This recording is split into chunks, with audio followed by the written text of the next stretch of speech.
The day Karen decided to trespass on my farm property again was one I had been anticipating for weeks.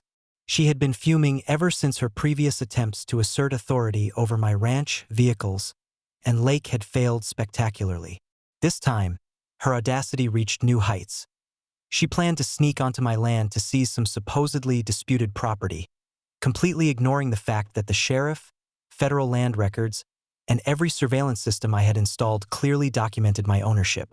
I had been monitoring the perimeter from my office, Titan alert and pacing at my side, when the motion sensors along the northern boundary pinged a warning.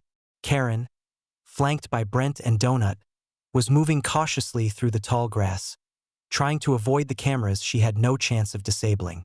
She had apparently brought her usual assortment of tools: bolt cutters, a small crowbar, and the misplaced confidence of someone who truly believed she could outsmart a fully fortified ranch. Brent, tripping over hidden irrigation lines, knocked over a stack of wooden crates, alerting me to their exact location. Donut, panicked, whispered something inaudible, clearly unsure of which way to go, while Karen gestured wildly, urging them forward. I calmly pressed a button on my tablet, activating the automated perimeter defenses. Hydraulic bollards rose from the ground, motion-sensitive sprinklers sprayed muddy arcs, and the previously dormant ground sensors began emitting a low-frequency vibration that alerted Titan to intruder movement. Karen screamed in frustration as her boots slid in the mud, barely keeping her balance. Brent attempted to pull her forward, but ended up face-first in a mud puddle. Donut tried to flee, only to be blocked by retractable gates that automatically secured all exit points.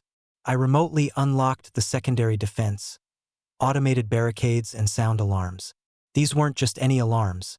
They were connected to my drone network, which began circling the trespassers, sending live HD footage to my private monitor and broadcasting a loud, continuous siren across the property. Karen shrieked into her phone, calling for backup from the HOA, but the automated jammer had already neutralized any wireless communication. Brent and Donut flailed in panic, desperately trying to navigate through the wet, uneven ground while Karen attempted to scale a small ridge, only to tumble back down, drenched and humiliated. Titan, ever vigilant, approached silently, growling low but menacing, circling Karen as if calculating her every move. The sheriff's unit, already dispatched via automated alert, arrived minutes later. They were met with a chaotic scene. Karen standing in mud, soaked, screaming and gesturing wildly. Brent lying flat, caked in dirt. Donut crouched behind a crate muttering apologies, and Titan, perfectly positioned, blocking any advance while remaining under complete control. The officers quickly issued citations for trespassing, attempted theft, and harassment. Karen protested loudly, claiming her HOA authority superseded mine, but the sheriff reviewed the live and recorded footage, leaving no doubt about her repeated violations.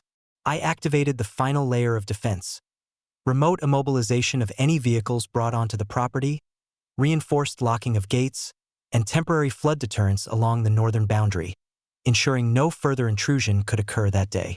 By the time the chaos had settled, Karen, Brent, and Donut were drenched, humiliated, and escorted off the property. Local neighbors and nearby ranchers, already alerted via live feed, had witnessed the entire fiasco, and word of their spectacular failure spread quickly. I walked along the perimeter, Titan at my side, checking the defensive systems and ensuring no damage had been done. The farm was secure, the property untouched, and the trespassers' egos completely shattered. Karen's attempt to assert control had backfired in every imaginable way. She had failed to gain access, caused herself and her followers public humiliation, and strengthened my position as the untouchable authority over the ranch. That evening, as the sun dipped behind the distant hills, I sipped my coffee on the porch, reflecting on the absolute truth that no matter how audacious Karen, Brent, or Donut became, any attempt to trespass, intimidate, or steal from my ranch would always meet with meticulous planning, overwhelming defenses, and inevitable humiliation, leaving the HOA powerless and their schemes in ruins. Titan barked softly, tail wagging in affirmation, as the farm returned to calm, secure, and completely under my control.